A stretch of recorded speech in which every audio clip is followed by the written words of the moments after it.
mayambu ahanba maktada makhal mathel Manipur full story collection na mayambu taramno okjabaga loinana ikok nona khurumjari ngasisu mayamgi ngahak pathana bagidamagta Manipuri horror story amamuk puduna laksari horror story asigi mamingna aigi khungang wari asina hingliba amati laikhidraba kanagumbi amataga maririnajadi aibana wakhan sagatcharaga tabiriba singi ngaihak pathanabagidamagta semjaba warini hojik mayamda khudol tamjari Manipuri horror story aigi khungang matamdu numirangi pung nipan khara heli Robindrodu masada pakhatpa thukatpa amaga loinana poyomo thayomyo mayum tamna parpar halai mahana sum halakpada khul ado yokshallakli mahaki khungang adu yokshallakpada Robindro masado ni kharadi tari matam aduda Robindro na as athupa khulama thik lisilluida gari somata sangdaba san gari somata laktaba sida hobe silakpaga oire poyom thayom sinaga kharaga lumbane amaduna kamdoro gadori bazanu pausi tabaga isu lakribani khangdrida tawrise ekhoi gi imung asida thuliba thodok asibu karino mamang thaktasu kayama torokhrabani Robindro do matomta murum sonduna chenchatuna sum lakpado wara malik tamna amuk chatli adumna Robindro na tapna chatlingai matam aduta miyoi khara ngarang wari sanaraga makhoi su hobe chatli baduda Robindro na amukta gaibiko kedonaba yawrobage haiduna hangi wafam madu tabada ahal lamana onsilakpadadi Robindro oirambaduda Robindro nang lakmo thuna pharida koimu nang gi nupidu ana laikanaba ngamdri masadu yadre haidana mayam koi chinari basini nang lakmo thuna phagre ngahana lakpa yadabro nangbo kayon haisbo tada aidi pawsi tabaka lakchari bani kayam kuiragi mana ngamdabasibo ibungo ngasi hapta amani bu suram manida mai bi yeba yaba yenge ikan kanadi haigum tawi ai khoina su ana baga hangbaga laklamni poni masado yam nungai hauti mabuktu lengba thinba tawta natana lu khubada iyawba ubana simba kayam su tawi doctor da numit tarani muk leurabani adubu result fangde hairakpadagi yumda muk putharaklaga laitin ke muk jinglibasini marakta ahingdari bungo churut paron ga slo ledana hai se wari sada lergumsi sanaba tawsi Robindro ngasai makai pakhatlambadudagi hengkatna pakhalakli Robindro masa ado pakhatban khibana khongthang adu lupna thangi mayamna chatlibadudha mahaksu inaraduna hobe lakpana Robindro haujikte mayum jori mahaki mayum yoshilakpa thongkal changam daida Robindro gi mamana mamau nupibu kauduna kaplibadu tabada Robindro masa ado pungi hikthakri tawphom khangdi poyom thayomadu paiduna hobe khongthang ado adumak thangjillai masidagiti Robindro bu hek ubada Robindro gi mamana Robindro gi manakta chenselalaga taribra nangi nupi se aina koba ta khidre mane aigi sebada mahak pen khidra male amukta kauru la o haiduna tenthana oina kapli Robindro masa to tofom laphang khangdi mahaki nupi da mana pamjaba phiro lerektuna nanakta mo halakani haiduna wasak lambani mahaga lakpadadi mahaki nupi do taibang thadok lamba sida Robindro tofom khangdi asopna Robindro do yamman nungaita mahaki thawai yaudraba nupi adubu mathau mangam pangthokki numit adugi mathangi ayuktani Robindro tofom khangdi tufak tufai challi pikliba masa adubu mathanungda konsinjaraga karino aina tawgadoribasibu haiduna khanduna leiri asumna khanduna leibadi yadabanina tapna mahagi nupigi mathau mangamdi asum pangthokki matau asumna Robindro gi loinabi adugi mathau mangam pangthokkibasi tha ani hokri tha anigi matung Robindro masa aduga mahak ado mausagi punsigum yamna ingna chitna leiri nongma numidang oiram ama Robindro dukandagi ching hawai khara lawruge haiduna lakpada dukan aduda karigum wafam khara mayamna sanadu lerami Robindro sanaribu wari ado thona tasaludi mahaki lofam thokpa pochai khara lawki haiduna dukandar aduda hairi matau aduta dukandar nasu Robindro da mana hairiba pochai singdo tamligai matamni thoina hena tasaludaba Robindro hada mukti wafam ama palakpaduda mahak mamai sat leithurei aduga ए कꯩनोने हारिसिबु खुरा लेवा मंत्रना मीगी नुपी अमबु हाटपा याब्राने ए करिनो the Ibungo लेवा मंत्रना ngamdaba thabakpu leiba haunabrada ha hai munna tawnibbo kanagumba miyoi amana kanagumba miyoi amabu nungsidrabadi maiba maibi nekle hairaga sor satlaga hatpa yariba podine e asen bane haisiboja ise asen banine o admai tawraga aigi nupisu hat kiba sodna waramgani kaido ibungo kaisu nateda asumna haidari ngai dukanar aduna Robindroda se ibungo nangi pochai jung sida leire adumna hairakpadagi Robindro hoi mai amata haidana dukadar aduda poching adugi paisa piram labagi tungda Robindro mayum lomda parap halai pulam chiram singdo mamada thong thang anaba sinaram matungda mahak magi kada lakli mahaki machanupa adodi mapuga kanna sanari Robindro phamung aduta makhong yan tharaga phami aduga mahakna wakhal jajat kaya ma khalli aigi nupina doctor laying bachapa matamda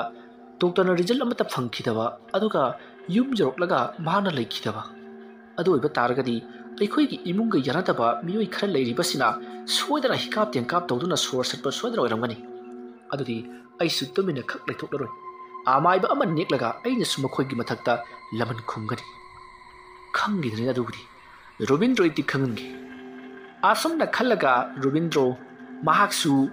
kari tawsige haiduna wakhal khanba hauki asumna tawduna matam madu haukri mathangi ayukni Robindro maphimron loisillaga mahak aruba thabak ama chatnanabagi damakta sem sari matam aduta Robindro gi mamana hai ayu angan basida nangbu kadai chakke haibuni nangbo ima ai asida thaba amkhak chakke tawbani hai angang se masa kaya ngamdi lama chathokinu ko hoi ma asumna haramlaga Robindro amaiba amagi manakta lakhi asum lakpada Robindro amaiba Bikramgi manak yokchilekli Bikramgi mayum jawrabata Bikramgi sumangda leptuna Robindro na oja maiba haiduna kauri khonjal adu tabada Bikram mapan langda thorakli matam aduda Robindro na oja ai khurumjari oja yare mangonda kakasi asumna hairaga amaiba Bikramna Robindro bu mangolda kakhalhali matam aduda amaiba Bikramna Robindro da kari haige nangna aige nakta laklibasibo aisu haksang si kaya ngamdadana phamungda yata aduna leiribani hayo kari tanasya haiba amaiba Bikramgi wahang adu tabada Robindro na masa ado yaman nungaitana mahaki nupi leikhidabagi wari ado liri wafam adu tabada amaiba Bikramna mamit usillaga laimai aduta kari no khara masakti udabida yi aruduga mahana murum lewa khara solaga laimai aduta phu haiduna kambada karigumba saktam mama olakhi matam aduta amaiba Bikramna nangi nupisi migi potna tharaga hatpani aduna pot ado hojik su noi gi yumda dumak leiri pot adu satrabadi nokhoi gi ima baba su punsi telakadori maruina nangi nacha nupa ba leibatusu sodana atumatamda yabi lawrakadori aduna hauji nokhoi gi yumda thaduna thamliba pot asi lokthok taba yadre hei wafam adu tabada Robindro na ojamai bati matu kramna khangbiribanu aduga pot haijina kadai leibajanu makhoi thakliba pot ase nakhoi gi yumgi laning thau leriba adugi asom phalang wangbada makhoi na pot ase phumlam libani pot ase phumlambadagini nangi rupina ana layong khangdana naraga punsi pikramna khribido aduna pot ado sattaba yararoi pot ado sattiba phawbadi nakhoi gi imung se tangdu leitai daba wari sanaba yadaba pangsau da saunaningba kaya ama torokani maram maduna hojik hariba pot ase lawthoknaba tahorasi adu oza kedongwe kadi tawgani ngasi ata yaroitro ngasi gidi yararoi aibadi isasi ngamdadana leibana aduna hayengumba ma tawrasine ko adu boza karana werabachano ekhoi gi mungda sugumba phattaba thabak pot thadillalibasibo ibungo aina sumjengpada nokhoi gi yumdagi nongpok pangna chatkhiba lambida leiba yum ama leiri hariba yum masdagi tawrakpani ne nongpok pangbadobadi yumgi yum ngaktani ꯀꯔꯝꯕ ꯌꯨꯝꯅꯣ ꯍꯥꯏꯕꯗꯤ ꯈꯪꯕꯤꯗ꯭ꯔꯕ꯭ꯔꯣ ꯑꯣꯖꯥ? ꯈꯪꯗ꯭ꯔꯦ꯫ ꯑꯗꯨꯗꯤ ꯑꯣꯖꯥ, ꯑꯣꯖꯥꯅꯁꯨ ꯃꯤꯑꯣꯏ ꯑꯗꯨꯕꯨ ꯁꯣꯔ ꯁꯠꯂꯒ ꯍꯥꯠꯄꯤꯔꯣ꯫ ꯑꯗꯨꯅ ꯑꯣꯏꯕ ꯇꯥꯔꯒꯗꯤ ꯑꯩꯒꯤ ꯅꯨꯄꯤꯒꯤ ꯂꯩꯈꯤꯗꯕꯒꯤ ꯂꯃꯟ ꯁꯤꯡꯕ ꯉꯝꯖꯒꯗꯧꯔꯤꯕꯅꯤ꯫ ꯑꯗꯨꯅ ꯑꯣꯖꯥꯅ ꯃꯇꯨꯡꯗ ꯇꯧꯕꯤꯗꯕ ꯌꯥꯗ꯭ꯔꯦ꯫ ꯏꯕꯨꯡꯉꯣ, ꯁꯥꯎꯒꯠꯈꯤꯒꯅꯨꯅꯦ꯫ ꯏꯕꯦꯝ ꯑꯗꯨꯒꯤ ꯂꯥꯏꯕꯛꯇ ꯁꯨꯝ ꯊꯣꯛꯎ ꯍꯥꯏꯗꯨꯅ ꯇꯝꯈꯤꯕꯅꯅꯤ꯫ ꯑꯩꯈꯣꯏꯅ ꯑꯃꯨꯛ ꯑꯗꯨꯃꯥꯏꯅ ꯃꯤꯗꯨꯕꯨ ꯁꯣꯔ ꯁꯠꯂꯒ ꯍꯥꯠꯂꯨꯕ ꯍꯥꯏꯕꯁꯤ ꯑꯐꯕ ꯊꯕꯛ ꯅꯠꯇꯦ꯫ ꯑꯩꯉꯣꯟꯗꯁꯨ ꯌꯥꯝꯅ ꯁꯣꯛꯂꯛꯏꯀꯣ꯫ ꯑꯗꯨꯅ ꯃꯗꯨꯒꯤꯗꯃꯛꯇꯗꯤ ꯑꯩ ꯉꯝꯃꯔꯣꯏ꯫ ꯑꯣꯖꯥ, ꯑꯗꯨ ꯑꯣꯏꯔꯒꯅ ꯑꯩꯅ ꯑꯣꯏꯅ ꯇꯧꯖꯒꯦ꯫ ꯂꯩꯋꯥ ꯃꯟꯇ꯭ꯔꯗꯣ ꯑꯩꯉꯣꯟꯗ ꯄꯤꯅꯕꯤꯔꯣ꯫ ꯏꯕꯨꯡꯉꯣ, ꯅꯪꯕꯨ ꯂꯩꯋꯥ ꯃꯟꯇ꯭ꯔ ꯑꯃꯗꯤ ꯑꯃꯥꯏꯕ ꯍꯥꯏꯕꯁꯤꯕꯨ ꯍꯧꯖꯤꯛ ꯑꯣꯏꯅꯤꯡꯉꯦ ꯍꯥꯏꯗꯅ ꯍꯦꯛꯇ ꯑꯣꯏꯕ ꯌꯥꯕ꯭ꯔꯥꯅꯦ ꯏꯕꯨꯡꯉꯣ? ꯇꯝꯕ ꯑꯃ ꯆꯪꯏ꯫ ꯇꯝꯕꯗꯨ ꯍꯩꯔꯕ ꯃꯇꯨꯡꯗ ꯊꯕꯛ ꯑꯁꯤ ꯇꯧꯒꯗꯕꯅꯤꯀꯣ꯫ ꯑꯗꯨꯒꯤꯁꯨ ꯃꯊꯛꯇ ꯅꯪꯗꯤ ꯑꯁꯥꯎ ꯈꯥꯝꯕꯤ ꯃꯩꯍꯧꯔꯤꯕꯅꯤꯗꯣ꯫ ꯈꯟꯊꯍꯧꯗꯕꯗꯒꯤ ꯐꯠꯇꯕ ꯊꯕꯛ ꯀꯌꯥ ꯑꯃ ꯇꯧꯔꯛꯄꯁꯨ ꯌꯥꯅ ꯂꯩꯔꯤꯌꯦꯕ꯫ ꯑꯗꯨꯅ ꯅꯪꯉꯣꯟꯗ ꯇꯝꯕ ꯌꯥꯕ ꯅꯠꯇꯦ꯫ ꯑꯣꯖꯥ, ꯐꯔꯦ, ꯑꯩ ꯑꯃꯨꯛ ꯆꯠꯆꯔꯒꯦ꯫ ꯍꯣꯏ, ꯌꯧꯔꯣ꯫ ꯑꯗꯨꯅ ꯍꯌꯦꯡꯗꯣ ꯅꯪ ꯍꯦꯛ ꯂꯥꯛꯑꯣ꯫ ꯑꯩꯅ ꯍꯛꯆꯥꯡ ꯈꯔ ꯀꯟꯈꯠꯂꯛꯂꯕꯗꯤ ꯅꯪꯒꯤꯗꯨ ꯌꯦꯡꯉꯅꯕ꯫ ꯐꯅꯤ ꯑꯣꯖꯥ ꯃꯥꯏꯕ, ꯑꯩ ꯆꯠꯆꯔꯦ꯫ ꯑꯁꯨꯝꯅ ꯍꯥꯏꯔꯝꯂꯒ ꯔꯣꯕꯤꯟꯗ꯭ꯔꯣ ꯃꯌꯨꯝꯂꯣꯝꯗ ꯄꯔꯞ ꯑꯃꯨꯛ ꯂꯥꯛꯈꯤ꯫ ꯔꯣꯕꯤꯟꯗ꯭ꯔꯣ ꯃꯁꯥꯗꯣ ꯇꯧꯐꯝ ꯈꯪꯗꯦ꯫ ꯑꯃꯥꯏꯕ ꯑꯗꯨꯅ ꯀꯔꯤꯒꯤꯗꯃꯛꯇ ꯃꯍꯥꯛꯀꯤ ꯃꯇꯦꯡ ꯄꯥꯡꯕꯤꯗꯨꯅ ꯃꯉꯣꯟꯗ ꯄꯣꯠ ꯑꯗꯣ ꯍꯟꯈ꯭ꯔꯒ ꯃꯤ ꯑꯗꯨꯕꯨ ꯁꯣꯔ ꯁꯠꯇꯨꯅ ꯍꯥꯠꯂꯣ ꯍꯥꯏꯕ ꯌꯥꯗ꯭ꯔꯤꯕ ꯀꯔꯤꯒꯤꯅꯣ ꯍꯥꯏꯗꯨꯅ ꯃꯊꯃꯣꯏꯗ ꯄꯣꯔꯣꯛ ꯆꯥꯛꯆꯔꯤ꯫ ꯀꯔꯤꯒꯨꯝꯕꯗ ꯃꯍꯥꯛꯅ ꯑꯃꯥꯏꯕ ꯑꯣꯏꯔꯝꯕ ꯊꯣꯛꯂꯕꯗꯤ ꯉꯁꯥꯏꯅ ꯁꯣꯔ ꯁꯠꯇꯨꯅ ꯍꯥꯠꯂꯒꯅꯤ ꯍꯥꯏꯗꯨꯅꯁꯨ ꯃꯕꯨꯛꯅꯤꯡꯗ ꯃꯑꯣꯟ ꯀꯌꯥ ꯑꯃ ꯈꯜꯂꯤ꯫ ꯑꯁꯨꯝꯅ ꯈꯟꯕ ꯌꯥꯕ ꯈꯜꯂꯕꯒꯤ ꯇꯨꯡꯗ ꯃꯁꯤꯗꯤ ꯀꯥꯟꯅꯔꯣꯏ, ꯑꯃꯥꯏꯕ ꯑꯃꯒꯤ ꯃꯅꯥꯛꯇ ꯆꯠꯇꯨꯅ ꯑꯃꯥꯏꯕ ꯇꯝꯂꯨꯗꯕ ꯌꯥꯗ꯭ꯔꯦ ꯍꯥꯏꯗꯨꯅ ꯋꯥꯈꯜ ꯈꯜꯂꯤ꯫ ꯑꯗꯨꯕꯨ ꯃꯍꯥꯛꯅ ꯃꯁꯛ ꯈꯪꯕ ꯃꯃꯤꯡ ꯆꯠꯄ ꯑꯐꯥꯎꯕ ꯑꯃꯥꯏꯕꯗꯤ ꯑꯃꯠꯇ ꯂꯩꯇꯦ꯫ ꯁꯨꯞꯅꯒꯤ ꯕꯤꯀ꯭ꯔꯝ ꯈꯛꯇꯃꯛ ꯑꯣꯏꯔꯝꯃꯤ꯫ ꯃꯁꯤꯗꯒꯤꯗꯤ ꯔꯣꯕꯤꯟꯗ꯭ꯔꯣ ꯇꯧꯐꯝ ꯈꯪꯗꯅ ꯃꯍꯥꯛ ꯑꯗꯣ ꯅꯨꯃꯤꯠ ꯑꯗꯨꯃꯛ ꯂꯦꯟꯈꯤ꯫ ꯃꯊꯪꯒꯤ ꯑꯌꯨꯛꯇꯅꯤ ꯔꯣꯕꯤꯟꯗ꯭ꯔꯣ ꯑꯃꯥꯏꯕ ꯕꯤꯀ꯭ꯔꯝꯒꯤ ꯃꯅꯥꯛꯇ ꯄꯔꯞ ꯑꯃꯨꯛ ꯂꯥꯛꯂꯤ꯫ ꯑꯗꯨꯒ ꯃꯍꯥꯛ ꯑꯃꯥꯏꯕ ꯇꯝꯖꯒꯦ ꯍꯥꯏꯗꯨꯅ ꯒꯤꯔꯤ ꯇꯛꯏ꯫ ꯃꯇꯝ ꯑꯗꯨꯗ ꯑꯃꯥꯏꯕ ꯕꯤꯀ꯭ꯔꯝꯅ "ꯅꯪꯕꯨ ꯌꯥꯈꯤꯔꯣꯏ ꯍꯥꯏ ꯋꯥꯅꯤ꯫ ꯅꯪ ꯅꯁꯥꯗꯣ ꯍꯧꯖꯤꯛ ꯁꯥꯎꯅꯤꯡꯅ ꯂꯩꯔꯤꯕꯅꯤꯅ ꯅꯪꯅ ꯐꯠꯇꯕ ꯊꯕꯛ ꯀꯌꯥ ꯑꯃ ꯇꯧꯔꯛꯄ ꯌꯥꯅꯁꯨ ꯂꯩꯔꯤꯕꯅꯤ꯫ ꯑꯗꯨꯅ ꯃꯇꯝꯈꯔ ꯂꯩꯔꯒ ꯇꯝꯁꯤ, ꯅꯪꯅ ꯇꯝꯅꯤꯡꯉꯦ ꯍꯥꯏꯔꯒꯁꯨ" ꯍꯥꯏꯗꯨꯅ ꯑꯃꯥꯏꯕ ꯕꯤꯀ꯭ꯔꯝꯅ ꯔꯣꯕꯤꯟꯗ꯭ꯔꯣꯗ ꯌꯥꯝꯅ ꯀꯟꯅ ꯊꯦꯝꯃꯤ꯫ ꯑꯗꯨꯕꯨ ꯔꯣꯕꯤꯟꯗ꯭ꯔꯣꯅ "ꯀꯔꯤꯒꯨꯝꯕ ꯑꯣꯖꯥ ꯑꯃꯥꯏꯕꯅ ꯑꯩꯉꯣꯟꯗ ꯂꯩꯋꯥ ꯃꯟꯇ꯭ꯔ ꯇꯝꯕꯤꯗꯕ ꯊꯣꯛꯂꯕꯗꯤ ꯏꯁꯥ ꯏꯇꯣꯝꯇ ꯑꯣꯖꯥ ꯃꯥꯏꯕꯒꯤ ꯊꯣꯡꯒꯥꯜ ꯑꯁꯤꯗ ꯊꯧꯔꯤ ꯌꯥꯜꯂꯒ ꯁꯤꯒꯅꯤ" ꯍꯥꯏꯗꯨꯅ ꯃꯍꯥꯛꯅ ꯋꯥꯁꯛ ꯊꯣꯛꯈ꯭ꯔꯦ꯫ ꯋꯥꯁꯛ ꯑꯗꯨ ꯇꯥꯕꯗ ꯕꯤꯀ꯭ꯔꯝꯅ "ꯏꯕꯨꯡꯉꯣ, ꯅꯪꯁꯨ ꯑꯗꯨ ꯐꯥꯎꯕꯗꯤ ꯍꯦꯟꯃꯜꯂꯤꯗꯅ꯫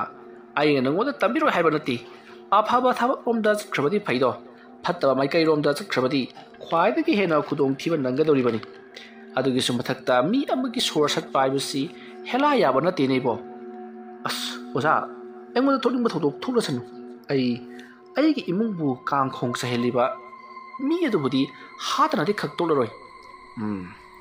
ꯐꯔꯦ, ꯅꯪꯅꯕꯨ ꯑꯗꯨꯝꯅ ꯀꯟꯅ ꯃꯍꯥꯏꯔꯕꯗꯤ ꯇꯝꯕꯤꯕ ꯇꯥꯔꯦꯗꯅ꯫ ꯑꯗꯣ ꯉꯁꯤꯒꯤꯗꯤ ꯌꯥꯔꯔꯣꯏ꯫ ꯅꯤꯡꯊꯧꯀꯥꯕ ꯅꯨꯃꯤꯠꯇ ꯑꯌꯨꯛ ꯉꯟꯇꯥ ꯃꯝꯂꯤꯉꯩꯗ ꯂꯥꯛꯑꯣ꯫ ꯑꯗꯨꯗꯨꯒ ꯀꯔꯤꯅꯣ ꯈꯔ ꯇꯝꯕꯤꯅꯕ ꯇꯧꯁꯤꯀꯣ꯫ ꯆꯠꯂꯣ ꯉꯁꯤꯒꯤꯗꯤ꯫ ꯑꯁꯨꯝꯅ ꯍꯥꯏꯔꯛꯄ ꯑꯗꯨꯗ ꯔꯣꯕꯤꯟꯗ꯭ꯔꯣꯁꯨ ꯍꯣꯏ ꯍꯥꯏꯗꯨꯅ ꯑꯃꯥꯏꯕ ꯕꯤꯀ꯭ꯔꯝꯒꯤ ꯃꯈꯣꯡ ꯁꯨꯛꯅ ꯈꯨꯔꯨꯝꯂꯝꯂꯒ ꯆꯠꯈ꯭ꯔꯦ꯫ ꯃꯇꯝ ꯑꯗꯨꯗ ꯑꯃꯥꯏꯕ ꯕꯤꯀ꯭ꯔꯝꯅ "ꯀꯔꯝꯅꯣ? ꯇꯝꯕꯤꯗꯕ ꯌꯥꯔꯣꯏꯗꯧꯔꯤ꯫ ꯄꯪꯍꯥꯏꯗ ꯍꯥꯏꯖꯤꯟꯕ ꯌꯥꯕꯁꯨ ꯅꯠꯇꯦ ꯇꯧꯔꯤꯁꯦ꯫ ꯑꯣꯟꯊꯣꯛꯅ ꯋꯥꯏꯆꯤꯟꯒꯗꯧꯔꯤꯗ꯫ ꯍꯣꯏꯗꯦꯍꯦ, ꯃꯥꯅ ꯊꯣꯛꯄ ꯍꯥꯏꯕꯗꯨꯅꯤ." ꯑꯁꯨꯝꯅ ꯈꯜꯂꯒ ꯑꯃꯥꯏꯕ ꯕꯤꯀ꯭ꯔꯝ ꯃꯍꯥꯛꯁꯨ ꯃꯥꯒꯤ ꯏꯃꯨꯡꯗ ꯆꯪꯈ꯭ꯔꯦ꯫ ꯁꯣꯝꯗꯅ ꯔꯣꯕꯤꯟꯗ꯭ꯔꯣ ꯃꯍꯥꯛ ꯃꯌꯨꯝ ꯌꯧꯅꯕ ꯄꯔꯞ ꯑꯗꯨꯃꯛ ꯂꯥꯛꯂꯤ꯫ ꯋꯥꯈꯜꯁꯨ ꯃꯑꯣꯟ ꯈꯜꯂꯤ꯫ ꯀꯔꯤꯒꯨꯝꯕꯗ ꯃꯍꯥꯛꯅ ꯃꯤꯕꯨ ꯁꯣꯔ ꯁꯠꯇꯨꯅ ꯍꯥꯠꯄꯒꯤ ꯂꯩꯋꯥ ꯃꯟꯇ꯭ꯔ ꯑꯁꯤ ꯍꯦꯛ ꯈꯪꯕꯒ ꯃꯈꯣꯏꯒꯤ ꯏꯃꯨꯡꯗ ꯇꯧꯔꯛꯂꯤꯕ ꯃꯤ ꯑꯗꯨꯕꯨꯗꯤ ꯁꯣꯏꯗꯅ ꯃꯍꯥꯛꯀꯤ ꯁꯥꯒꯩ ꯑꯣꯏꯗꯅ ꯍꯥꯠꯀꯦ ꯍꯥꯏꯗꯨꯅ ꯌꯥꯝꯅ ꯁꯥꯎꯔꯤ꯫ ꯃꯇꯧ ꯑꯁꯨꯝꯅ ꯔꯣꯕꯤꯟꯗ꯭ꯔꯣ ꯅꯨꯃꯤꯠ ꯑꯗꯨꯃꯁꯨ ꯌꯥꯝꯅ ꯋꯥꯅ ꯂꯦꯟꯈꯤ꯫ ꯅꯨꯃꯤꯠ ꯑꯗꯨꯒꯤ ꯅꯨꯃꯤꯗꯥꯡ ꯑꯍꯤꯡꯒꯤ ꯄꯨꯡ 2 ꯇꯥꯔꯛꯄ ꯃꯇꯝꯅꯤ꯫ ꯔꯣꯕꯤꯟꯗ꯭ꯔꯣꯗꯣ ꯃꯍꯥꯛ ꯃꯤꯀꯞ ꯈꯪꯊꯣꯛꯂꯛꯏ꯫ ꯃꯔꯝꯗꯤ ꯀꯅꯥꯒꯨꯝꯕ ꯑꯃꯅ ꯃꯍꯥꯛꯄꯨ ꯇꯠꯇꯅ ꯁꯨꯃꯥꯡꯂꯣꯝꯗ ꯀꯧꯔꯤ꯫ ꯈꯣꯟꯖꯦꯜ ꯑꯗꯨ ꯇꯥꯕꯗ ꯔꯣꯕꯤꯟꯗ꯭ꯔꯣ ꯈꯪꯍꯧ ꯍꯧꯒꯠꯂꯛꯈꯤꯕꯅꯤ꯫ ꯃꯁꯤꯗꯒꯤꯗꯤ ꯔꯣꯕꯤꯟꯗ꯭ꯔꯣ ꯐꯃꯨꯡꯗꯒꯤ ꯐꯟ ꯆꯣꯡꯊꯔꯒ ꯃꯄꯥꯟꯂꯥꯡꯗ ꯄꯔꯞ ꯊꯣꯔꯛꯏ꯫ ꯃꯇꯝ ꯑꯗꯨꯗ ꯁꯨꯃꯥꯡ ꯃꯇꯣꯟꯗ ꯀꯅꯥꯒꯨꯝꯕ ꯑꯃ ꯂꯦꯞꯂꯤꯕꯗꯣ ꯔꯣꯕꯤꯟꯗ꯭ꯔꯣꯅ ꯎꯏ꯫ ꯃꯗꯨ ꯎꯕꯗ ꯔꯣꯕꯤꯟꯗ꯭ꯔꯣꯅ "ꯀꯅꯥꯅꯣ ꯑꯁꯤꯗꯤ? ꯑꯗꯨꯗ ꯂꯦꯞꯂꯒ ꯂꯩꯔꯤꯕꯗꯨ ꯀꯅꯥꯅꯣ? ꯅꯪꯅꯔꯣ ꯑꯩ ꯀꯧꯔꯤꯕꯁꯤꯕꯣ?" asumna Robindrona hairupa adutta muri muri sumang matonda leplambado tapna tapna thungalomda adumak chakkhri Robindro yamna kanna tanaki adubu mahana changchiliba makai asuma sum lapthokibana aduma ukhidri Robindro thungalomda parapap senthori mahana hauji ukhibado makha maigai pangna chakkhri matam adu Robindrona ngai kho haiduna yamna kanna kanna lauki adubu makha maigai pangna adumak chakkhibana ukhidri numiranggi matam oibaga Robindro karino ingonda tholibasibo haiduna wakhan mawon khanna khanna imunglomda changi asomna mahak imunglomda changlabagi tungda phamung aduda longni hiplaga hauji aina ukhibadu but haibadura haiduna mathamoida khalli asomna khanba yaba khalabagi tungda hoida aisu amaiba ama uraklagadabadina sugumba kaya se thinglaba tabani karigumbada aina amaiba ama hek oibaga sugumba mayam se loinamak leitainage khangani mukhoigi yum masibu manghanna silatliba makoi aduna amukasu putharakpa sodan hoiramgani aigi thawai kokthokpa oirambasu yai adunadi ai atupa tamda oja amaiba bikramda amaiba tamdaba yadabani asomna wakhal khanna Robindro do adumak tumthakri mathangi numitni matamdo nongapum toroko matamni Robindro iruja maitha jaraga phimro chat loisallaga amaiba bikramgi mayum tamna lakli amaiba bikramgi mayum jawrabada Robindrona kanna kauri matamaduda amaiba bikram masado khara nungaitaba henjelli haiduna phamungda hiptuna leiringai matamni Robindrona kanna kaurakpaduda mahaksu khangladuna mapalangda thorokli araduga nang amuk laklabra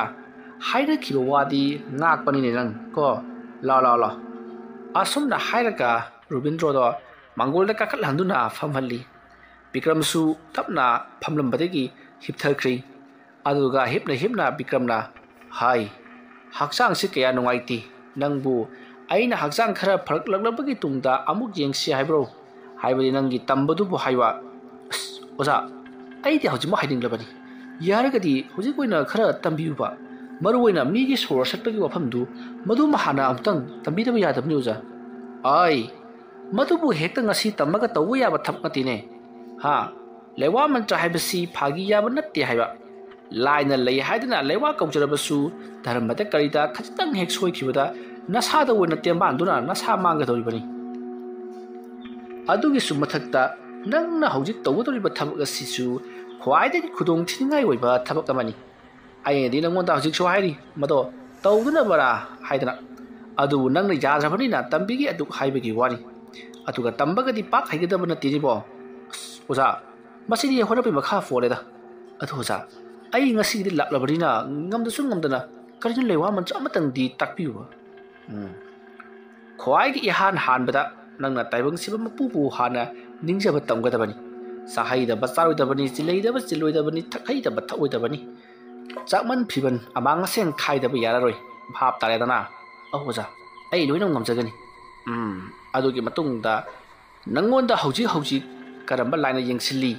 haibase madu khangdoknaba hana tamgadabani adugi matungda kana gumbagi mi singna masada nungaitaba torko matamda kana li haibedo khangdokpa hana tamgadabani natrabadi nangi yumda torokliba mi adu kanano haibesu khangdana sor satpa hairi haiduna thenga mi khudimak sor satlabadi yaroine ko hoi asumani oja adudi lewa mantra mathang ujana khamna tambiro aduga nangna matam puramakta hariba sor satpa haibasi araiba thabak amanati khajitang hek soibada nang suyang sigadoribani ne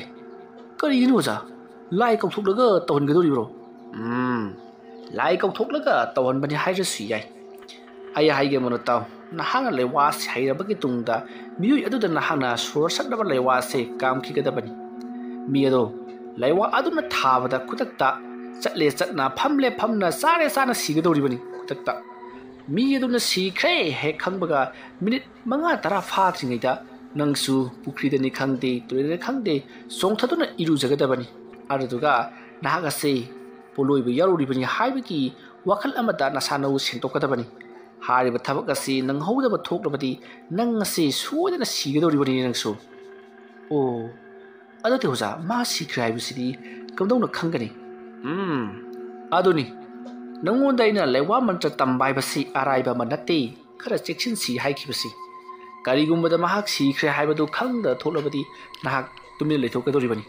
करिगुम्बदा महाक सिद्रिङेदा नाहकना हारिबा theorem मसे तौरबसु करिसु कानबा फंगोय मरम अदुना महाक सिख्रे हाइबदु खंगला मतुंगदा थबकसिंगदि तौगदबनी फरे फरे अहानबदा नंगी नसादा सोइबसिंग लैलिबसिंग सि सुमथोकनबा हाना तमसी अरुदुगा करम करम लाइना यंगसिली हाइबदु खंजननबदु तौसी अदुगा करिगुम्बदा बुट पेट थकलबसु थकलिबदो कनानो हाइबदु खंगनबगी लेवा हाना तमलसी असुमना मथंग मथंग तमलबगी तुंगदा नहाना पामजरिबा सोर सटपा बुट थाजनबा अमदी थवाई कौथोपना चिंबगी लेवा सिंगसै मथंग मथंग तंबिरगेको अस ओजाना हारि वफमसिदि प्रोसेस सी अंथोना सांगदौरिदा कैदौबा इबुंगो कैसवाइदि ओजा से खतादा इसलु आई वारी खरा हाइरके सोइफदबा लैवानिको सोइबा लाकपा याबा नते असुमना हाइरकपदुदा रविंद्रना होय हाइदुना महाग ची अमगा कुलोब अमगा रविंद्रगी मयुमदगी लौथोक्तुना इसन्नबा तौरी मतमदा रविंद्रना इसलु असुमना हाइरगा लेवा मंत्र खरा सोंदुना रविंद्रदा इसलहली लेवा मंत्र सिंगदो नंगना चिफा फारबगे तुंगदा आइगी नाकता अमुक मखातना लाउ ngasiगidi nahak hankhro hairapadaki रविंद्र करियुने ओजा मंत्र सिबु अहुम क मरि खक्ता आगा hankhro हाइबसिबो मसिदी हौजिना दम स्वाइदा चिफा बुथोकेने अदुमना हाइरपदा अमाय विक्रमना आई यादे चलो नयुमदो न तमुगदबनी स्वाइदा मंत्र चिफा बुबो यारोय चलोने नंगना मंत्र सिंगसे चिफा हेक उबगा आइगी नाका लाकदबनी असुमना हाइरकपदुदा रविंद्र होय ओजा फरे अदुदी आई हयेंग अमु लाक्चगी हाइरमनगा रविंद्र मयुमलोमदा हलकले मयुम हेक जौपगा रविंद्रना आमाबे विक्रमना पिरखिबा लेवा मंत्र मरि मंगादो यामना कन्ना चिंफा पुरनबा होनरी अदुबु यामना तेलगा लाइबा मालबा लेवा मंत्र सिंगदो महाना बद्रंग पाखिबददी यामना लाइना पारी अदुगा चिंफा हेक्ता पुरकपददी चिंफा पु हाइबा सुया याद्रै मसिदगिदी रविंद्रना करिनो तौसु नसाइदगिनि आइना मसि चिंफा पुरब होनरक्लिबसि हौजिक नुमिन उखोंग जोरोबसि फावबदा हाइयु हाइबि याद्रि मसिदी अफा वसि हाना इबा तमद्रबदी यारोइदौरि आसुमना खलगा रविंद्रना अफावा मंत्र सिंगदो मथंग इदुना यामना कन्ना चिंफा पुरनब होनरी उचिन्ना नुथिलगी पुंगनी खरा हेलकपा अदवाइदा रविंद्रना मदो चिंफा पुरी मा हौजिक फावबा चाका अमता साद्रिबनी रविंद्रगी ममाना कयोनगा तौरिबदुबो लाइक पारिङेदा चाकप्ता चाद्रे हाइदुनु सैरी अदुबु रविंद्रना इमाना खंगरोय मसिदी इसागे अदा ताइदी हाइरमलगा महाक चिंफा पुनब होनरी मतौ असुमना रविंद्रना यामना कन्ना होनजबदगी चिंफा फु फाउदी ngamjari मतमदुदा रविंद्र यामना हराउजरी असुमना तौदुना मतमदु हौक्री नुमिदांगी मतम मोइसलगले मतमदु नुमिदांगी पुंग 13 मुक तारबनी रविंद्र महाक सुतुमलगे हाइदुना थौरांग तरोको मतमनी मतम अदुता रविंद्र होगी युंगी यनखा अवांग थंगबा अदुता गुद्रुंग कनागुंबा अमा चटपकी खोंजल तारी खोंजल अदु ताबदा रविंद्रना मागी मसादा लाइटिन चंगब ngamदनबा अमति तौरिबा थबक असि लाइनरा मिनरा हाइबदो खांथोकनबगी दमक मसा खांजनबगी दमकता महाना चिंफा पुखिबा लेवा मंत्रदो सोनबा हौरई अदुमना रविंद्रना लेवा मंत्रदो सोनबा हौरकबा अदुता खरा सोनबा हौरमलगा रविंद्र काउख्री लेवा मंत्र सिंह अदुना मरा मिसा चादना खुद अदुदा काउखिबा अदुदा रविंद्र यामना साउनिंगना अस उजिता चिंफा फुखिबा लेवा अदुबा हेक्तमा काउइ आई मुक्चिदुदी येमुदबा याररोय आसमना खलगा रविंद्र सी अदुदा फाक्तोक्तुना अमुक येंगी मतम अदुदा लेवा मंत्रदो महाना मुक्चिफा पुरबगी तुंगदा सोनगे हाइदुना तौरपददी चलंबा खोंगलंबा लौरंबा सिंगदो तुमिन लोइनमक फख्री अदु ओइबा तारगसु रविंद्रना महाना हौजिक चिंफा पुरिबा लेवा मंत्र अदुदी सोनखी थुदोंना कानारिबरा कानाद्रबरा ग्यालमा ताद्रे रविंद्र तुमिना दुमक तुमथख्री मथंगी अयुकनी रविंद्र आमाबे विक्रमगे मनाक्ता होबे अमुक लागली ngasiदी आमाबे विक्रमदो मसासु खरा कंखटले हाइदुना महाग हिंगोल थबक सुदुना लेरमी मतमददा रविंद्रना ओजादी यामना कनबिरमेदना हिंगोनगी नापीगा मखोंगलो सोमदतना यामना बुगो थबक कनबिरिने आई नंग अमुक लागदबरा नंगोंदा आइना पीखिबा लेवा मंत्र सिंग अदु चिंफा पुजिबो फावबदी लाक्लगनो हाइदना हाइखिबा ताइने आइबो ओजा ꯑꯩ ꯆꯤꯡꯐꯥ ꯄꯨꯖꯔꯦ ꯑꯗꯨꯒꯤ ꯂꯥꯛꯆꯔꯤꯕꯅꯤ ꯀꯔꯤ ꯆꯤꯡꯐꯥ ꯄꯨꯔꯦ ꯍꯥꯏꯕ ꯉꯥꯏꯈꯣ ꯁꯦ ꯁꯤꯗ ꯂꯥꯎꯅ ꯐꯝꯃꯨꯅꯦ ꯑꯧ ꯌꯥꯅꯤ ꯑꯣꯖꯥ ꯍꯥꯏꯔꯣ ꯉꯔꯥꯡ ꯑꯩꯅ ꯅꯉꯣꯟꯗ ꯄꯤꯈꯤꯕ ꯂꯩꯋꯥꯁꯤꯡꯗꯨ ꯃꯊꯪ ꯑꯃꯃꯝꯇ ꯑꯣꯏꯅ ꯍꯥꯏꯔꯛꯑꯣ ꯆꯨꯝꯕ꯭ꯔꯥ ꯌꯦꯡꯒꯦ ꯑꯧ ꯑꯣꯖꯥ ꯑꯁꯨꯝꯅ ꯍꯥꯏꯔꯒ ꯔꯣꯕꯤꯟꯗ꯭ꯔꯣꯅ ꯃꯍꯥꯛꯅ ꯆꯤꯡꯐꯥ ꯄꯨꯈꯤꯕ ꯂꯩꯋꯥꯁꯤꯡ ꯑꯗꯣ ꯃꯊꯪ ꯍꯥꯏꯕ ꯍꯧꯔꯛꯅꯕ ꯇꯧꯏ ꯑꯗꯨꯕꯨ ꯔꯣꯕꯤꯟꯗ꯭ꯔꯣ ꯈꯔ ꯍꯥꯏꯕ ꯍꯧꯔꯛꯄꯗ ꯂꯣꯏꯅꯃꯛ ꯀꯥꯎꯈ꯭ꯔꯦ ꯃꯇꯝ ꯑꯗꯨꯗ ꯑꯃꯥꯏꯕ ꯕꯤꯀ꯭ꯔꯝꯅ ꯑꯩꯅ ꯍꯥꯏꯗ꯭ꯔꯣ ꯁꯣꯏꯗꯅ ꯑꯃꯨꯛ ꯀꯥꯎꯈꯤꯒꯅꯤ ꯍꯥꯏꯗꯅ ꯅꯪꯒꯤ ꯅꯁꯥꯗ ꯑꯃꯥꯏꯕ ꯑꯃ ꯑꯣꯏꯅꯕꯒꯤ ꯃꯉꯥꯜ ꯑꯃꯠꯇ ꯂꯩꯇꯦ ꯃꯇꯧ ꯀꯔꯝꯕ ꯅꯍꯥꯛꯅ ꯑꯃꯥꯏꯕ ꯑꯣꯏꯒꯗꯧꯔꯤꯕꯅꯣ ꯑꯃꯥꯏꯕ ꯍꯥꯏꯕꯁꯤꯗꯤ ꯃꯁꯥꯒꯤꯁꯨ ꯃꯉꯥꯜ ꯈꯔ ꯄꯤꯊꯣꯛꯆꯔꯛꯀꯗꯕꯅꯤ ꯋꯥꯍꯩꯗ ꯋꯥꯇꯥꯗ ꯂꯥꯏꯁꯣꯟꯗ ꯇꯤꯟꯁꯣꯟꯗ ꯃꯗꯣ ꯃꯁꯥꯒꯤꯁꯨ ꯄꯤꯊꯣꯔꯛꯄ ꯈꯔ ꯂꯩꯖꯒꯗꯕꯅꯤ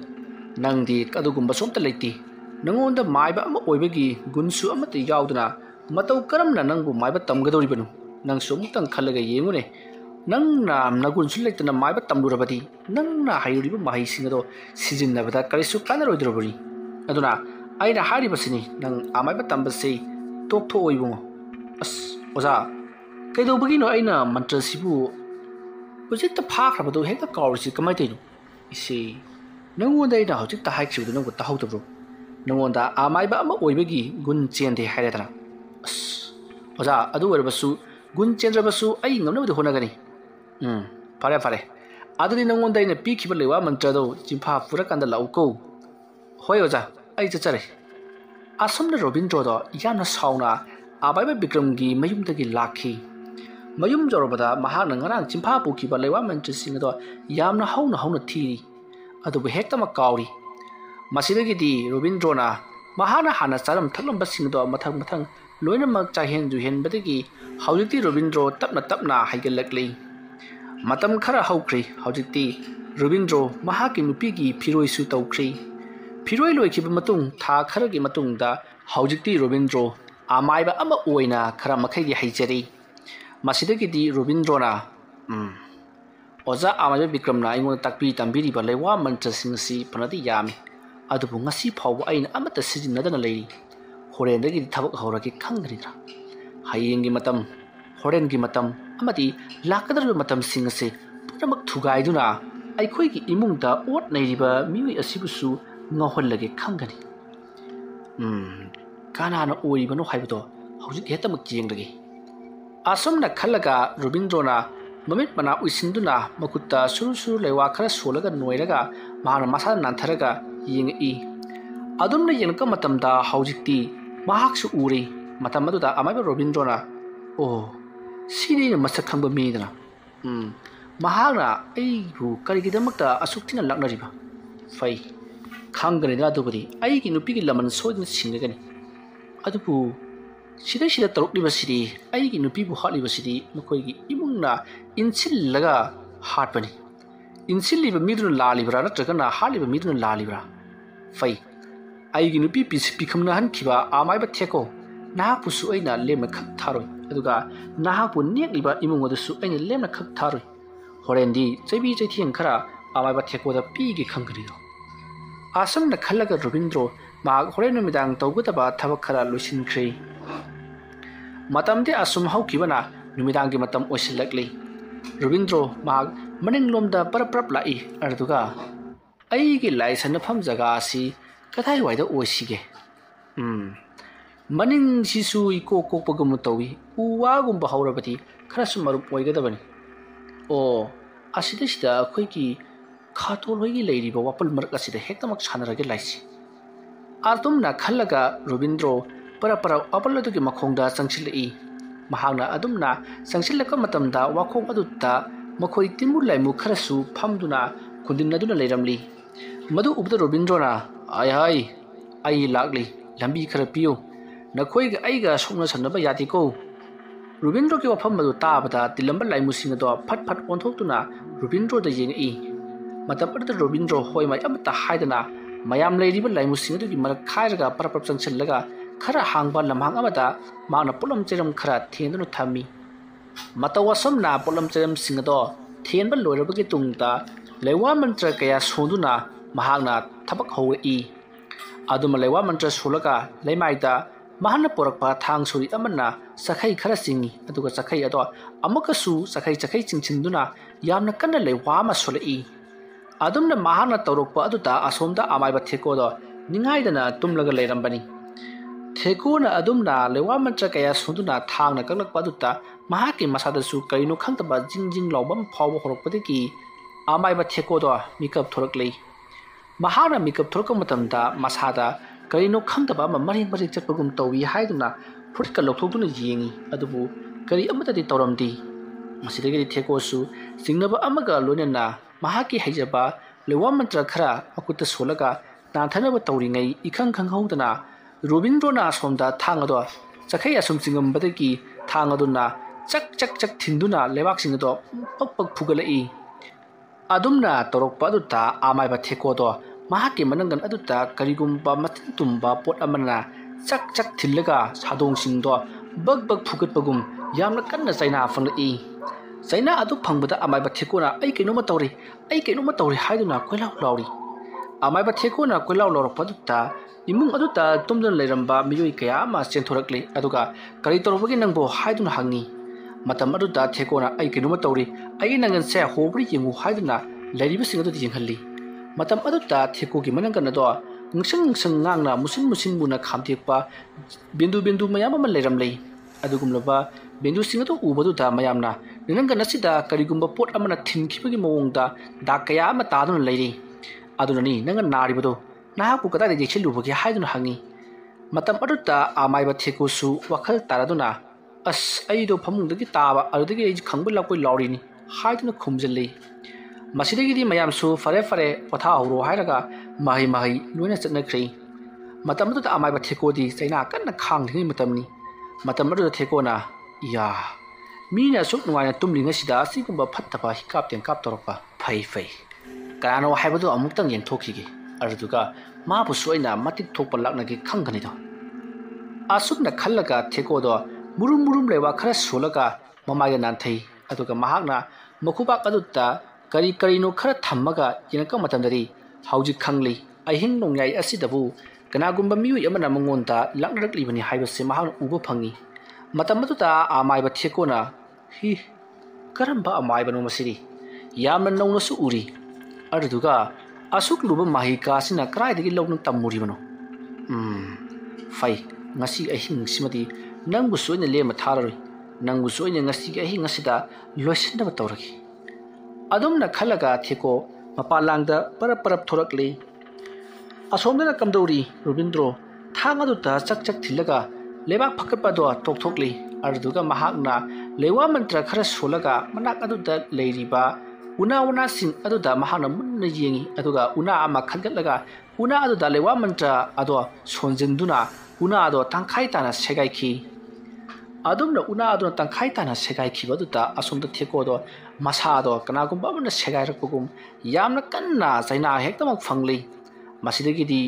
theko do kanna lawbusu yada machimban mensinduna masa matumta chaina ado khangli tasengna mahakase kanagumba amana yamna kanba horai natraga thang amana yantharaktuna tangkhai takhibagum chaina phangli adubu theko khangjillaga mangonda hojik tawliba se kudakta lefalage aduga miyu yadubusu sor satuna halage khaladuna theko warsuwana phamtharakli chaina adu khangna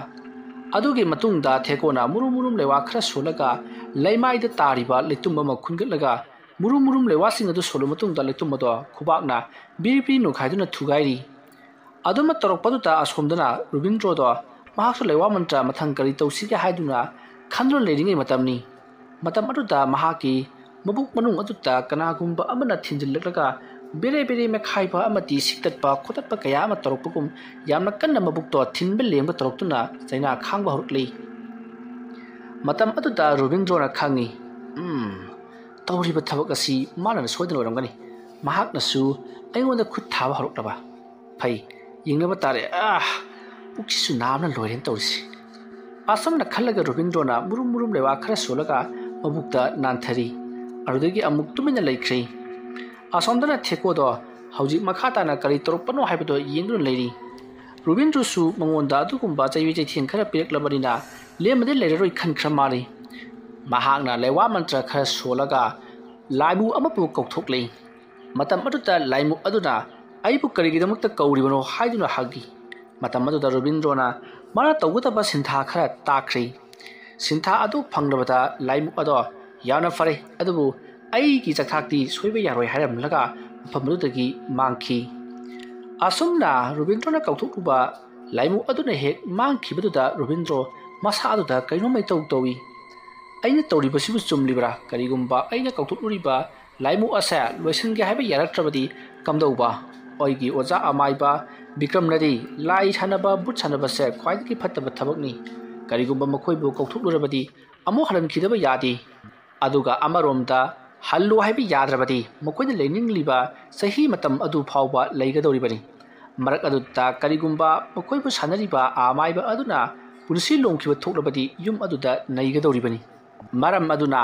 yariba makai timur laimu haibase sanaroidabani haiduna Robindro da kerak hanna taklakhibani adubu Robindro sauningba amadagi mahangna laimu odo kauthoklaga amaiba theko da thakibani asomdana kamdauri amaiba theko do haujik makata na kari torokadage haiduna leirambadagi mahaki masada karigumba ama phorki matamaduda theko su khangli amaiba amana mangi manakta laimu butpet ama tharakle haibase mahak su khangi masidagidi amaiba thekona madubu ngakthoknabagidamakta lewa khara sonduna mahaksu sem chadun leiri matam aduta thekona aisi imungdagi thang sangai lokthorokredana amuka lokthokluki asopta khallaga amaiba thekona thang sangai ama imungdagi lokthokpa sangkhri mahana heksang khibaga mahaku yengduna laimu adun lehori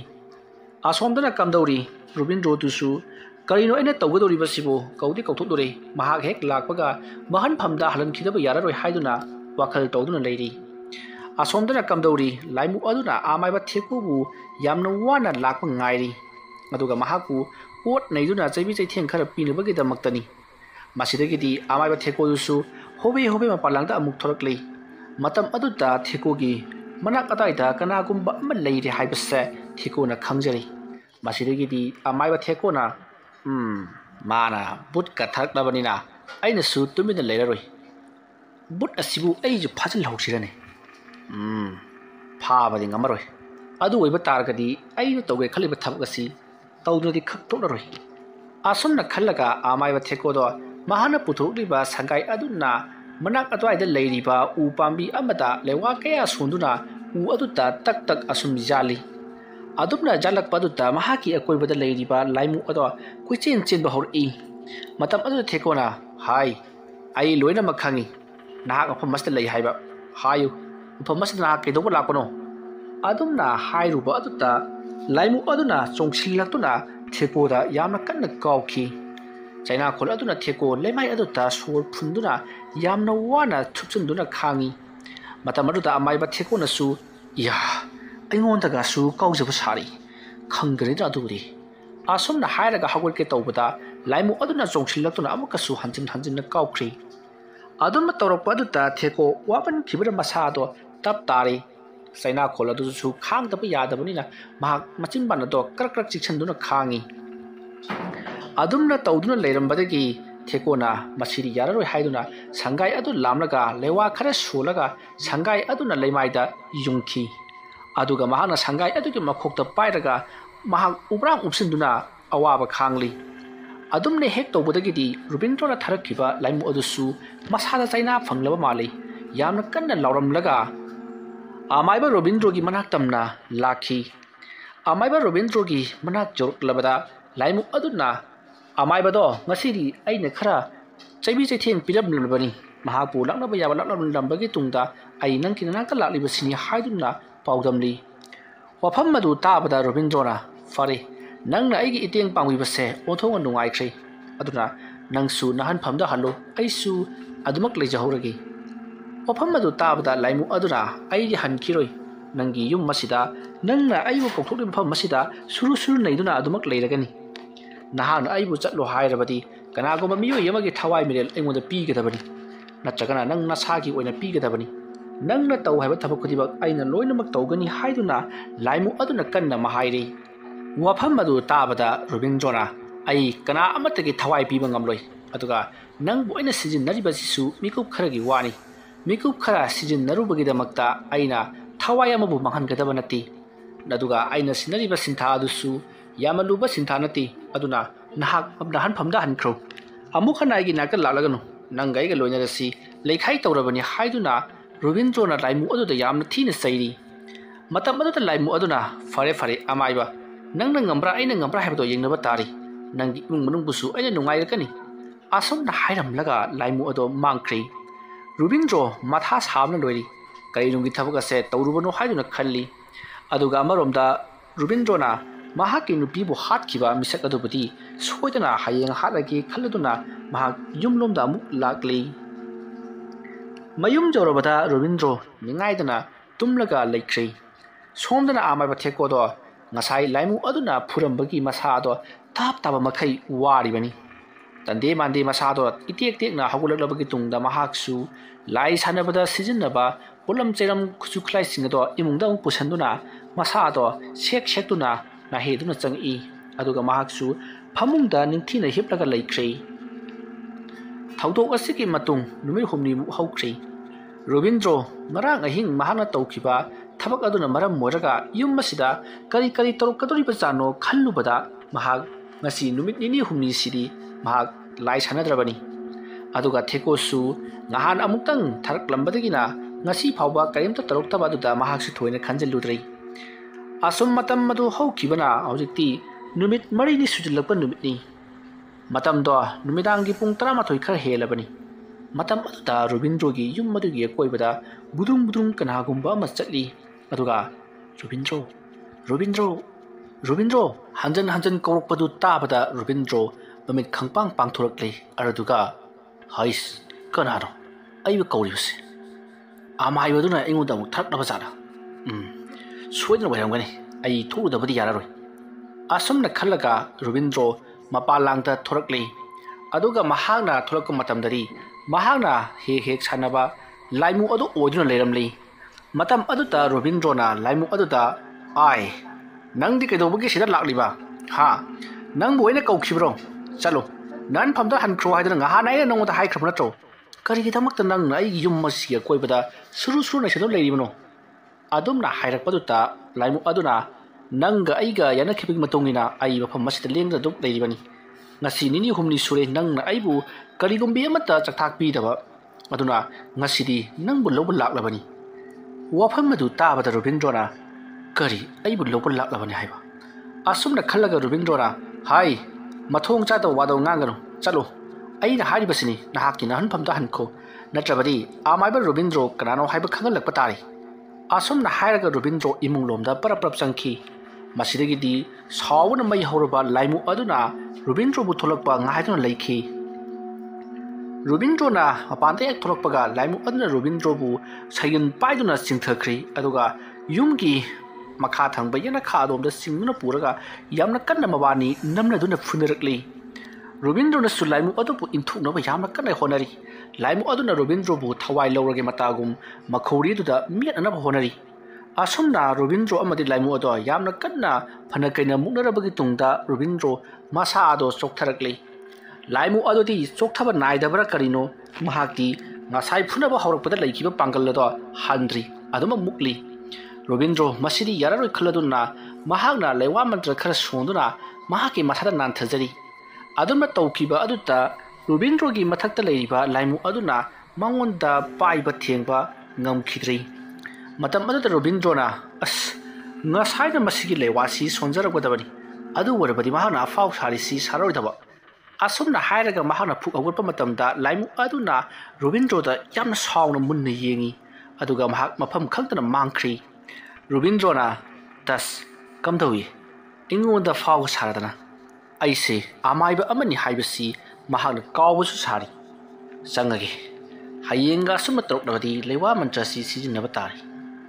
asumna khallaga Robindro imung lomda adumak sangkhri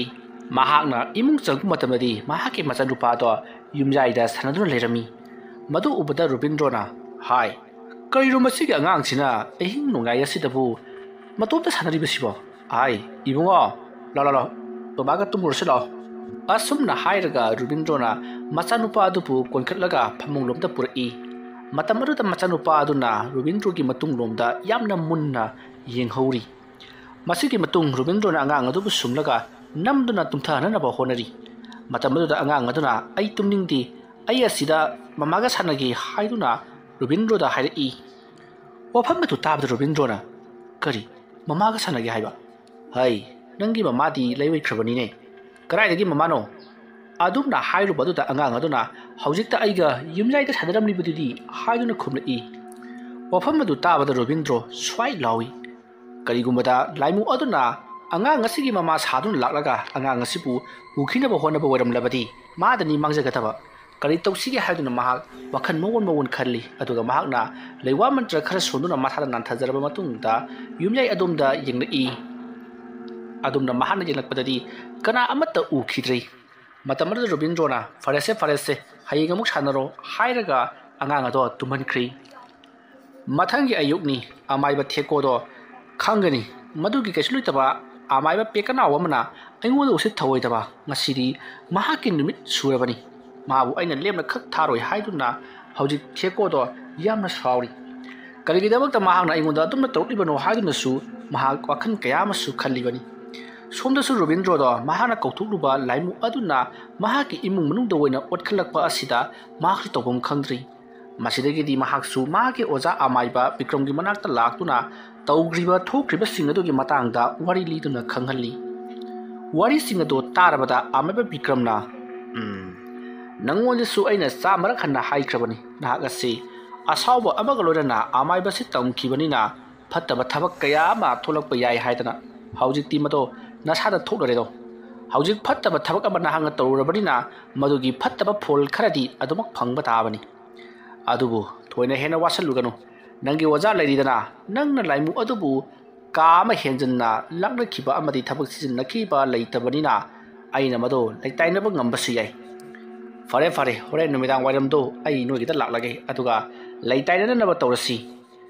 असुमना हायरकपदगी रुबिंद्रो मयुमलोमदा हलखी असोमदना कमदौरी आमाइबा थेकोदो महाक होरे नुमिदांगदी माबु हारनबा होनरिबा लाइमु थरक्तुना अवाप मैचाक पीरिबा आमाइबा अदो लाक्नगे खंदुना महाकसु same साबा पुंगोइ लोइख्रबनी नुमित अदुगी नुमिदांग वाइरम मोइसलकले आमाइबा थेकोदुसु महाकसु लाइसनफम अदुमदा छंदया चंगलकपा ममसिलक मतम अदुदा लाक्ली अदुगा मफम अदो seat सेंगदोक्तुना करिनो खर सोलगा दुक थांमै कथोकलमली अदुगा महाक होरेन अहिंग थबक हौरगे खलदुना इमुंगलोमदा चंखी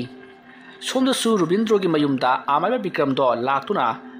रुबिंद्रोना सानरुरिबा लाइमु अदो लोइसिनबगिदमक्ता यामना कन्ना लाइटिन खोयरमदुना honorary तौरिबसिंग अदो रुबिंद्रोगी ममा अमदि मपाना करिनो इबुंग नंगा तौरिबसिबो हाइदुना हंगी अदुबु रुबिंद्रोना कैसु तौदे इमुंग असिदा तिनयत पा लायतलिबा लैबमसिंग से फनबगिदमक्ता लाई खुरमलिबनि हाइदुना खुमजिल्ली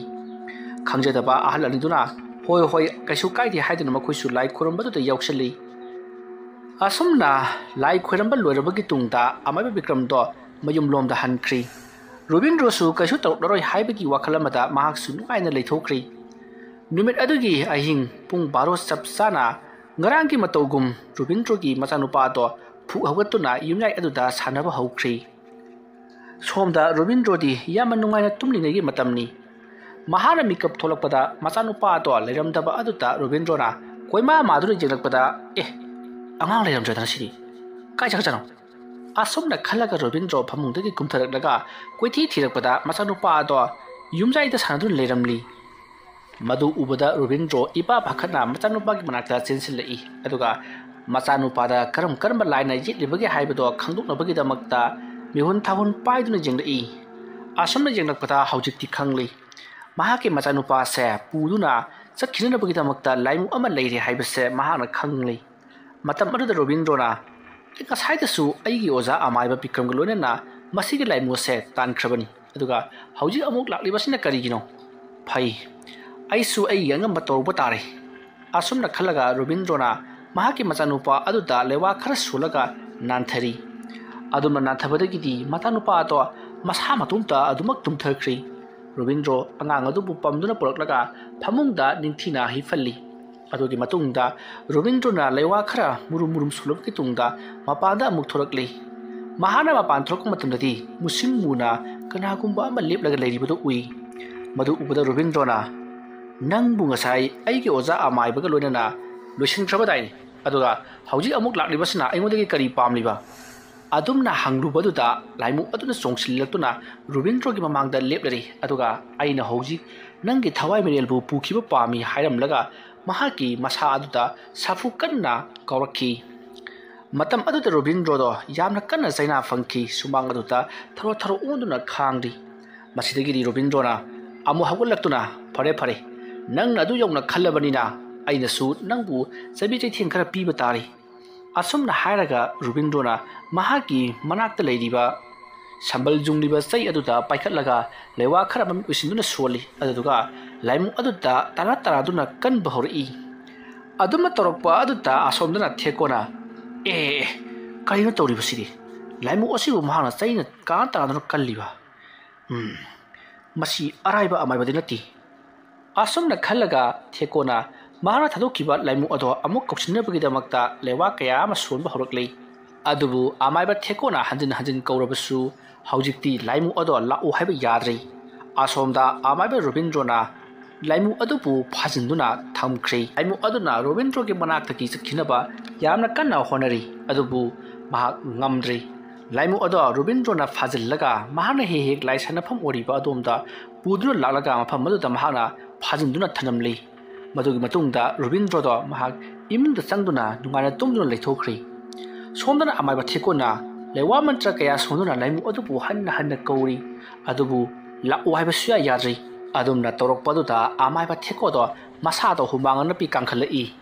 ꯀꯔꯤꯅꯣ ꯑꯩꯅ ꯇꯧꯒꯗꯧꯔꯤꯕꯁꯤꯕꯨ ꯂꯥꯛꯎ ꯍꯥꯏꯕꯁꯨ ꯌꯥꯗ꯭ꯔꯤ ꯀꯔꯤꯒꯨꯝꯕ ꯂꯥꯏꯃꯨ ꯑꯁꯤꯅ ꯂꯥꯛꯇꯕ ꯊꯣꯛꯂꯕꯗꯤ ꯉꯁꯤꯒꯤ ꯑꯍꯤꯡ ꯑꯁꯤꯗ ꯑꯩꯒꯤ ꯌꯥꯏꯕꯤ ꯂꯧꯒꯗꯅꯤ ꯃꯥꯡꯈ꯭ꯔꯒꯅꯤ ꯑꯗꯨꯅꯗꯤ ꯑꯩ ꯑꯃꯥꯏꯕ ꯑꯗꯨꯒꯤ ꯃꯅꯥꯛꯇ ꯆꯠꯂꯒ ꯍꯥꯏꯖꯔꯨꯁꯤꯔꯥ ꯑꯁꯨꯝꯅ ꯈꯟꯕ ꯌꯥꯕ ꯈꯜꯂꯕꯒꯤ ꯇꯨꯡꯗ ꯑꯃꯥꯏꯕ ꯊꯦꯛꯀꯣꯅ ꯔꯣꯕꯤꯟꯗ꯭ꯔꯣꯒꯤ ꯃꯅꯥꯛꯇ ꯂꯥꯛꯇꯨꯅ ꯍꯥꯏꯖꯔꯒꯦ ꯍꯥꯏꯗꯨꯅ ꯈꯟꯈꯤ ꯑꯗꯨꯝꯅ ꯃꯍꯥꯛꯅ ꯈꯜꯂꯕꯁꯨ ꯔꯣꯕꯤꯟꯗ꯭ꯔꯣꯒꯤ ꯃꯌꯨꯝꯗꯤ ꯃꯍꯥꯛꯅ ꯈꯪꯈꯤꯔꯤ ꯃꯁꯤꯗꯒꯤꯗꯤ ꯄꯥꯈꯠꯄꯅ ꯍꯦꯜꯂꯕ ꯊꯦꯛꯀꯣꯗꯣ ꯑꯃꯨꯛꯀꯁꯨ ꯂꯩꯋꯥ ꯃꯟꯇ꯭ꯔ ꯁꯣꯟꯗꯨꯅ ꯂꯥꯏꯃꯨ ꯑꯗꯨꯕు ꯍꯟꯅ ꯍꯟꯅ ꯀꯧꯔꯛꯂꯤ ꯍꯟꯗꯛꯃꯛꯇꯤ ꯂꯥꯏꯃꯨ ꯑꯗꯣ ꯅꯣꯡ ꯉꯥꯐꯨꯝ ꯇꯧꯔꯛꯄ ꯑꯃꯝ ꯑꯉꯥꯟ ꯁꯤꯟꯅꯔꯛꯄ ꯑꯗꯨꯋꯥꯏꯗ ꯊꯦꯛꯀꯣꯒꯤ ꯃꯅꯥꯛꯇ ꯂꯥꯛꯂꯤ ꯃꯇꯝ ꯑꯗꯨꯗ ꯊꯦꯛꯀꯣꯅ ꯉꯁꯥꯏꯗꯒꯤ ꯑꯩꯅ ꯀꯧꯔꯤꯕꯁꯤ ꯇꯥꯗꯕ꯭ꯔꯥ ꯀꯔꯤꯒꯤꯗꯃꯛꯇ ꯊꯦꯡꯅ ꯂꯥꯛꯂꯤꯕꯅꯣ ꯍꯥꯏꯗꯨꯅ ꯆꯩꯔꯤ ꯑꯗꯨꯕꯨ ꯂꯥꯏꯃꯨ ꯑꯗꯨꯅ ꯋꯥ ꯑꯃꯠꯇ ꯉꯥꯡꯗꯨꯅ ꯆꯣꯡꯁꯤꯜꯂꯛꯇꯨꯅ ꯊꯦꯛꯀꯣꯒꯤ ꯃꯈꯧꯔꯤ ꯃꯦꯠꯈ꯭ꯔꯦ ꯃꯇꯝ ꯑꯗꯨꯗ ꯑꯃꯥꯏꯕ ꯊꯦꯛꯀꯣꯅ ꯃꯈꯧꯔꯤ ꯃꯦꯠꯂꯤꯕ ꯃꯈꯨꯠ ꯑꯗꯣ ꯂꯧꯊꯣꯛꯅꯕꯒꯤꯗꯃꯛꯇ ꯌꯥꯝꯅ ꯀꯟꯅ ꯍꯣꯠꯅꯔꯤ ꯑꯗꯨꯕꯨ ꯃꯍꯥꯛꯅ ꯉꯝꯂꯝꯗꯦ ꯑꯃꯥꯏꯕ ꯊꯦꯛꯀꯣ ꯃꯃꯥꯏ ꯃꯃꯤꯠ ꯉꯥꯡꯁꯤꯟꯗꯨꯅ ꯃꯃꯤꯠ ꯑꯗꯣ ꯆꯐꯨꯃꯨꯛ ꯂꯥꯎꯊꯣꯛꯇꯨꯅ ꯃꯈꯣꯡ ꯑꯗꯣ ꯐꯔꯪ ꯐꯔꯪ ꯀꯥꯎꯗꯨꯅ ꯃꯐꯝ ꯑꯗꯨꯃꯛꯀꯗ ꯑꯗꯨꯃꯛ ꯁꯤꯔꯤ ꯑꯗꯨꯝꯅ ꯍꯦꯛ ꯁꯤꯈꯤꯕꯒ ꯊꯦꯛꯀꯣꯒꯤ ꯊꯋꯥꯏ ꯃꯤꯔꯦꯜ ꯑꯗꯨꯕꯨ ꯂꯥꯏꯃꯨ ꯑꯗꯨꯅ ꯄꯨꯗꯨꯅ ꯆꯠꯈꯤ ꯃꯊꯪꯒꯤ ꯅꯣꯡ ꯉꯥꯜꯂꯤ ꯅꯣꯡ ꯄꯨꯡꯉꯥꯟ ꯉꯥꯜꯂꯛꯂꯕ ꯑꯗꯨꯗ ꯊꯦꯛꯀꯣꯒꯤ ꯃꯤꯑꯣꯏꯁꯤꯡꯅ ꯍꯧꯒꯠꯂꯛꯇꯨꯅ ꯃꯅꯤꯡ ꯃꯌꯥꯗ ꯂꯥꯛꯄ ꯃꯇꯝꯗꯗꯤ ꯊꯦꯛꯀꯣꯅ ꯁꯤꯔꯒ ꯇꯥꯔꯤꯕꯗꯨ ꯎꯕꯗ ꯃꯌꯥꯝ ꯄꯨꯝꯅꯃꯛ ꯃꯤꯄꯥꯏꯅꯈꯤ ꯑꯁꯨꯝꯅ ꯊꯦꯛꯀꯣꯅ ꯂꯩꯈꯤꯗꯕꯒꯤ ꯄꯥꯎ ꯑꯁꯦ ꯔꯣꯕꯤꯟꯗ꯭ꯔꯣꯁꯨ ꯇꯥꯔꯤ ꯃꯇꯝ ꯑꯗꯨꯗ ꯔꯣꯕꯤꯟꯗ꯭ꯔꯣꯅ ꯉꯔꯥꯡ ꯑꯩꯒꯤ ꯌꯨꯝꯗ ꯂꯥꯏ ꯊꯥꯔꯛꯂꯝꯕ ꯑꯃꯥꯏꯕ ꯑꯗꯨꯗꯤ ꯊꯦꯛꯀꯣ ꯅꯪ ꯑꯣꯏꯔꯦꯀꯣ ꯂꯥꯏꯅ ꯅꯝꯂꯒ ꯍꯥꯠꯄꯅꯤꯅ ꯑꯣꯟꯊꯣꯛꯅꯗꯤ ꯋꯥꯅ ꯁꯤꯔꯝꯂꯅꯤꯗ ꯅꯪꯅ ꯇꯧꯗꯨꯅ ꯑꯩꯒꯤ ꯅꯨꯄꯤꯕꯨꯁꯨ ꯍꯥꯠꯈꯤꯕꯅꯤꯅ ꯂꯃꯟ ꯁꯤꯡꯂꯦ ꯑꯗꯨꯕꯨ ꯅꯪꯕꯨ ꯅꯦꯛꯂꯤꯕ ꯏꯃꯨꯡ ꯑꯗꯨꯁꯨ ꯑꯩꯅ ꯑꯋꯥꯐꯝꯗ ꯁꯣꯏꯗꯅ ꯇꯥꯍꯟꯈꯤꯒꯅꯤ ꯑꯁꯨꯝꯅ ꯈꯜꯂꯒ ꯔꯣꯕꯤꯟꯗ꯭ꯔꯣ ꯃꯍꯥꯛꯅ ꯃꯇꯝ ꯁꯥꯡꯉꯗꯒꯤ ꯇꯧꯒꯦ ꯈꯟꯗꯨꯅ ꯂꯥꯛꯈꯤꯕ ꯊꯕꯛ ꯑꯃ ꯉꯁꯤ ꯇꯧꯔꯒꯦ ꯈꯜꯂꯗꯨꯅ ꯃꯍꯥꯛ ꯄꯣꯠꯂꯝ ꯆꯩꯔꯝꯁꯤꯡ ꯑꯗꯣ ꯁꯦꯝ ꯁꯥꯕ ꯄꯨꯡꯂꯣꯏ ꯂꯣꯏꯈꯤ ꯉꯍꯥꯟ ꯃꯈꯩ ꯇꯧꯕ ꯌꯥꯕꯅꯤ ꯑꯗꯨꯕꯨ ꯑꯃꯥꯏꯕ ꯊꯦꯛꯀꯣꯅ ꯌꯨꯝ ꯑꯗꯨꯒꯤ ꯉꯥꯛꯈꯤꯕꯅ ꯃꯍꯥꯛꯅ ꯀꯔꯤꯁꯨ ꯇꯧꯕ ꯉꯝꯗꯨꯅ ꯂꯥꯛꯄꯅꯤ ꯑꯗꯨꯕꯨ ꯊꯦꯛꯀꯣ ꯂꯩꯇ꯭ꯔꯕꯅꯤꯅ ꯃꯍꯥꯛꯅ ꯇꯧꯔꯛꯄ ꯊꯕꯛ ꯈꯨꯗꯤꯡꯃꯛꯇ ꯉꯥꯛꯄꯤꯅꯕ ꯂꯩꯇ꯭ꯔꯕꯅꯤꯅ ꯔꯣꯕꯤꯟꯗ꯭ꯔꯣ ꯃꯍꯥꯛꯀꯤ ꯂꯣꯏꯅꯕꯤꯕꯨ ꯍꯥꯠꯈꯤꯕ ꯏꯃꯨꯡ ꯑꯗꯨꯗ ꯂꯩꯋꯥ ꯀꯌꯥ ꯊꯥꯖꯤꯟꯗꯨꯅ ꯃꯈꯣꯏꯕꯨ ꯃꯊꯪ ꯃꯊꯪ ꯍꯥꯠꯂꯒꯦ ꯍꯥꯏꯗꯨꯅ ꯆꯞ ꯌꯨꯡꯅ ꯂꯦꯞꯈ꯭ꯔꯤ ꯑꯁꯨꯝꯅ ꯊꯧꯔꯥꯡ ꯇꯧꯕ ꯄꯨꯡꯂꯣꯏ ꯂꯣꯏꯔꯕꯗ ꯔꯣꯕꯤꯟꯗ꯭ꯔꯣꯅ ꯂꯥꯏꯗꯤ ꯏꯁꯤꯡ ꯈꯔꯗ ꯂꯩꯋꯥ ꯈꯔ ꯁꯣꯜꯂꯒ ꯃꯅꯥꯛ ꯑꯗꯨꯗ ꯂꯩꯔꯤꯕ ꯂꯥꯏꯗꯤ ꯑꯍꯨꯝ ꯑꯗꯨꯗ ꯂꯨꯞꯁꯤꯜꯂꯤ ꯏꯁꯤꯡ ꯑꯗꯨꯗ ꯂꯥꯏꯗꯤ ꯑꯗꯨꯅ ꯍꯦꯛ ꯂꯨꯞꯁꯤꯟꯈꯤꯕꯒ ꯂꯥꯏꯗꯤꯁꯤꯡ ꯑꯗꯣ ꯐꯔꯪ ꯐꯔꯪ ꯆꯣꯡꯕꯒꯨꯝ ꯇꯧꯔꯤ ꯑꯗꯨꯗꯒꯤꯗꯤ ꯔꯣꯕꯤꯟꯗ꯭ꯔꯣꯅ ꯑꯃꯨꯛ ꯂꯧꯈꯠꯂꯛꯂꯗꯨꯅ ꯄꯔꯦꯡ ꯁꯥꯅ ꯑꯃꯨꯛ ꯊꯝꯃꯤ ꯑꯗꯨꯝꯅ ꯇꯧꯔꯛꯄꯗ ꯔꯣꯕꯤꯟꯗ꯭ꯔꯣꯒꯤ ꯏꯃꯨꯡ ꯑꯁꯤꯗ ꯐꯠꯇꯕ ꯊꯕꯛ ꯇꯧꯅꯕꯒꯤꯗꯃꯛꯇ ꯁꯣꯔ ꯁꯠꯇꯨꯅ ꯍꯥꯠꯅꯅꯕꯒꯤꯗꯃꯛꯇ ꯃꯥꯏꯕ ꯅꯦꯛꯈꯤꯕ ꯏꯃꯨꯡ ꯑꯗꯣ ꯍꯧꯖꯤꯛꯇꯤ ꯃꯈꯣꯏꯁꯨ ꯑꯋꯥ ꯆꯩꯅꯥ ꯀꯌꯥ ꯑꯃ ꯈꯥꯡꯕ ꯍꯧꯔꯛꯂꯤ मरम चादना सोर फुनबा अमदी मसादो इसिंग लुपसनबगुम ताप ताना वाबना सिंग कया अमा तौरक्लै मरदो नतना रुबिंद्रोगी इमुंग अदुता बुत थाचलु हाइदुना नेकपा लाखिबा रुबिंद्रोबु नुसिदबा इमुंग अदुता लेरिबा मखोय मियोय अहुमदी मबुक कंखत्तुना यामना वाना खांगबा हरक्लै मतम मदुदा मखोयनसु अमाइबा थेकोगी मनागदा चटकदबसु थेकोदी लैखिद्रबनिना मखोयना हाइरुबसु ngamdri अतोपा अमाइबा कयामा कौदुना येंगहली अतुबु फबा कौबा मरैत्रि असुम असुम नोमनोमगी वाबा चोखथबा अमदी हाइनिंग हराउथबा हेंजलकपना हप्ता अमा हेक फाबगा मखोय अहुम मदो मथंग मथंग ताइबंग थादोखी असुमना तौदुना रुबिंद्रोना महाकी नुपीगी लमन सिंखी मदुगी मतुंगदा रुबिंद्रोना महाकी मसानुपा अदुगा यामन नुंगाइना इंगना सिगना पानखी वारी असि मतंग असिदा लोइसिनजरी वारी असि पाथोकचबा मतमदा सोइखिलानखिबा Aran ओहिखिबि ताबिरिबा पुनमकना पुचल Chowna ngakbigani mayambu aroibada amuka hanna khurumjari।